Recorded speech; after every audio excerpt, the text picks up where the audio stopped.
Good morning, my dear students. Good morning, one and all. Welcome to the second lecture of the course. The topic name is Steps of Project Selection and Project Planning with the Criteria. So, what is project selection? Project selection is the evaluation of project ideas to help decide which project has the highest priority. It's an important part of project portfolio management, which is process used by project management organizations and project managers to analyze the potential return on undertaking a project. So once the project managers receive a project ideas or proposals, they often go through a process to assess and select the project that will move forward. Typically, when project managers select a project, they may consider the following factors: starting from the cost, and second one is resources, third one is benefits of return on investment (ROI), and time to complete the project and risk associated with the project. So, what is project selection important and why?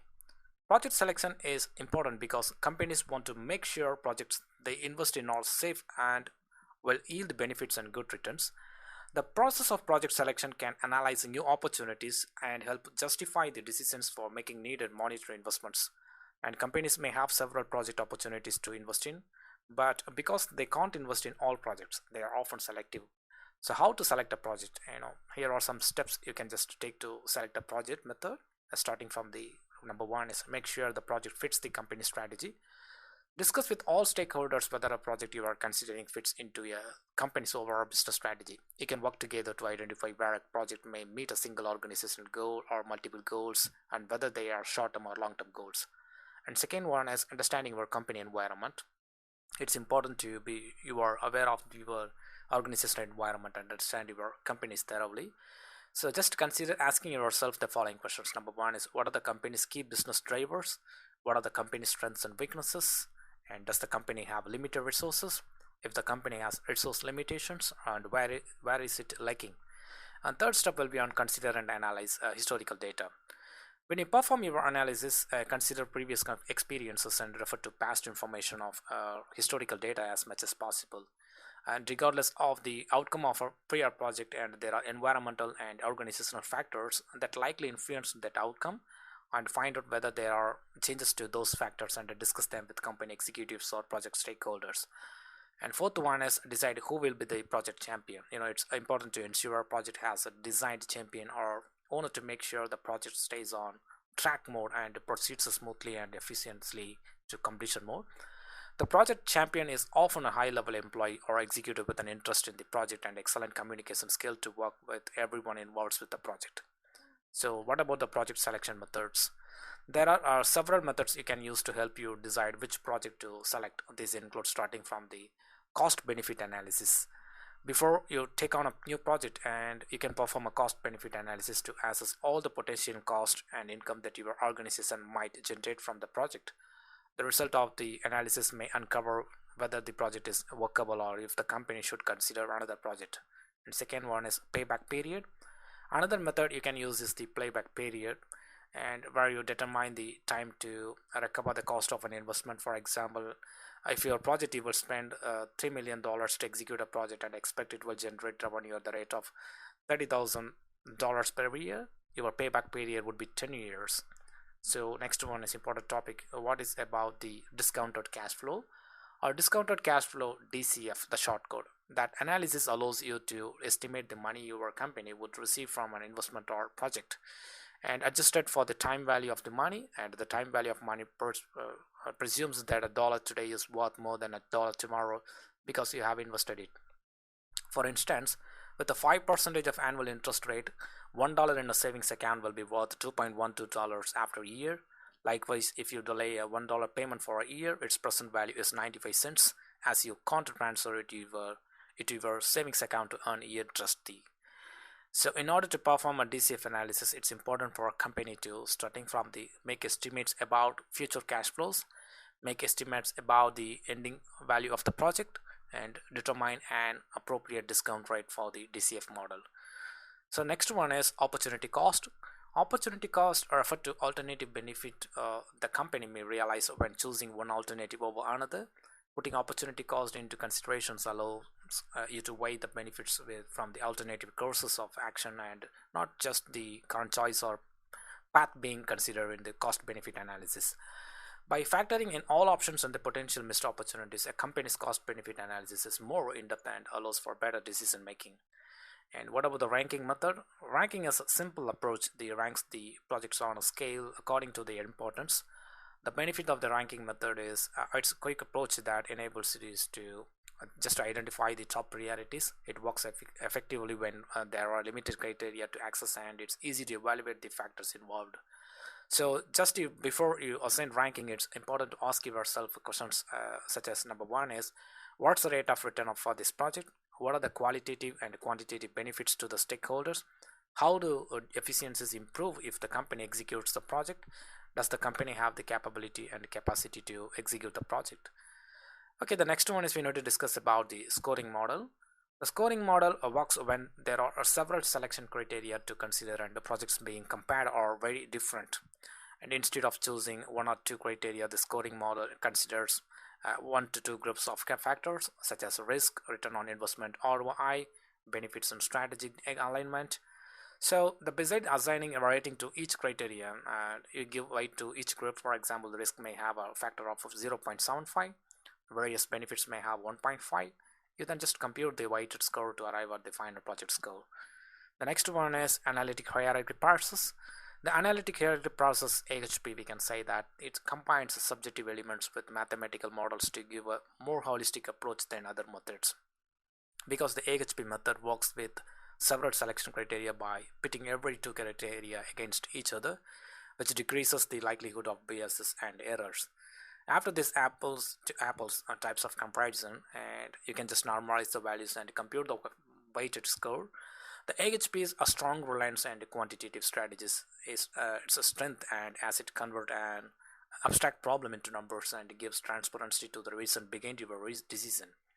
So next one is we need to discuss about what is project success. Project success is an outcome that satisfies the clients, customers, or other stakeholders such as the project team and company executives or board members. Successful projects typically meet the expectations and requirements established at the start of the project. For example, stakeholders may consider a project successful if it's completed on schedule and within a budget. Often, a variety of factors can contribute to the overall success of a project. It's very important to define these criteria and the project start so the team understands how it can successfully achieve the project objectives. And why is it important to define and measure project success? So because while working to deliver the project outcomes, and teams can benefit from knowing the standards for success so they can work toward these goals. Here are some benefits of defining and measuring the project success. The number one is establishing benchmark. Knowing that the expectation of project success can help project managers establish benchmarks so they can track a team's progress toward the end goals. And second one is minimizing project risk. Understanding the project success criteria can help project managers recognize the factors that may affect a project success and take steps to minimize these risks. And third one is increasing engagement.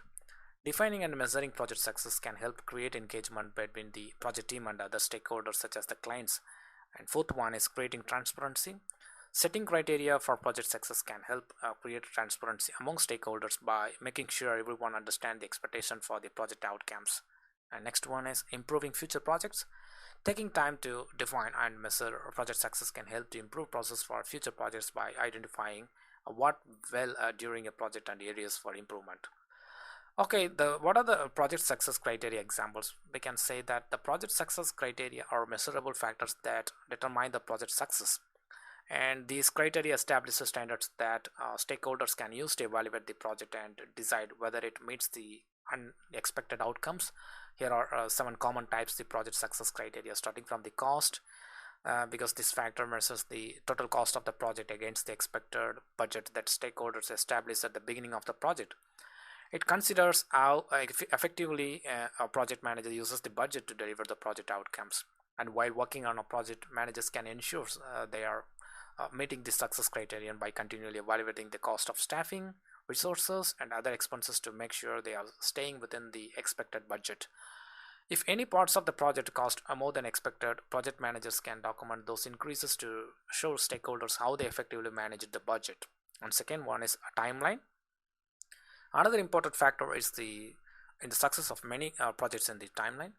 which is the length of time it takes to complete the project, and typically project managers and other stakeholders decide on a project timeline during an initial meeting at the start of the project.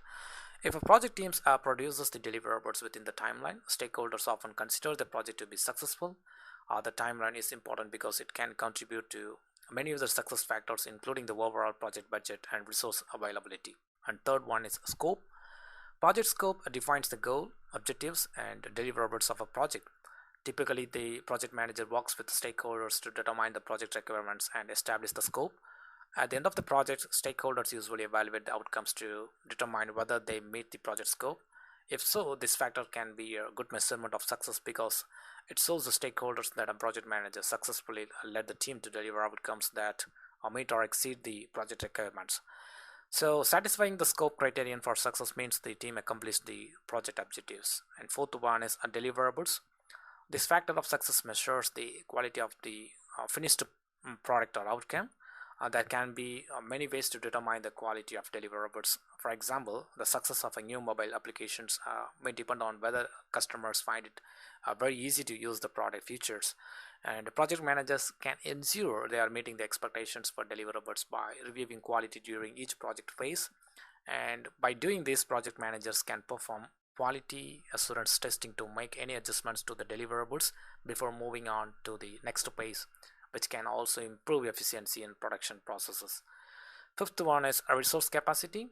During a project, it's important to plan resources effectively so the project team has the necessary support and supplies to meet the objectives. This factor of project success considers how well a project manager allocates resources to keep the team working toward the project objectives. And the resource capacities may include staffing, such as making sure a project team has enough members to complete the work, and monitoring items and supplies a team may require for project tasks, such as computer software. Managing a project's resource capacity effectively can help managers meet the success criteria. What about the business goals? This factor evaluates the accomplishments of the project against the expected outcomes. It measures how well a team needs to exceed the business goals. For example, if a project has a high return on investment, then stakeholders may decide it's successful. While working on projects, it's helpful for project managers to keep records of various project phases and milestones that a team completes. This can help them show stakeholders the different objectives their team has accomplished throughout the project, as well as meeting the criterion for business goals means a team has to deliver outcomes that achieve the expected benefits of the project. And seventh one is a stakeholder satisfaction. This success criterion evaluates stakeholders' engagement and satisfaction with the project management processes and project outcomes. It's helpful for managers to provide regular updates to other stakeholders on the project's progress, including its cost and timeline, to help ensure their satisfaction. For example, a project manager might compile weekly reports for company executives and executives to keep them engaged within the project. At the end of the project, managers can survey the team and clients or customers to help measure their satisfaction with the customers and outcomes. For example, project managers may ask the team to complete a survey to give their feedback of the project. So, what are the success criteria versus project objectives? While success criteria can help project managers, teams, and stakeholders measure the outcomes of a project during and after its completion, it's also important to establish the project objectives to define overall goals. Here are some differences between project success criteria and project objectives. So, a project objective is a statement that describes the expected outcomes of a project, such as the final product that a team plans to create. Typically, the project manager, clients, and other key stakeholders work together to determine the project objectives during a planning meeting before the project begins. And in contrast, a project success criteria refers to the factors by which stakeholders can measure the project outcomes to determine whether they meet expectations. What about the purpose? The purpose of a project objective is to establish clear goals of the project, such as the budget and timeline. And the setting objectives can help provide the project manager with direction on how to satisfy the requirements of the project. It can help them organize tasks and manage teams and implement the project plan. Success criteria serve a different purpose during a project. So these criteria help project managers and the teams measure their progress to make sure they are meeting expectations. Success criteria can help to determine when a team has achieved the project objectives. And next one is measurement. So there are difference in how project managers and stakeholders define and measure the project objectives and success criteria. When establishing objectives, many choose to use the SMART method for goal setting. This acronym stands for, we know that, specific, measurable, achievable, relevant, and time bound. This method helps teams create realistic objectives and set standards for measuring those goals. While it's also important for success criteria to be specific, project success can be a combination of metrics and intangible outcomes such as client satisfaction. And project managers often adjust their success criteria depending on the requirements of the project. Okay, my dear students, I hope you have enjoyed the second session. Thank you once again, and thank you all.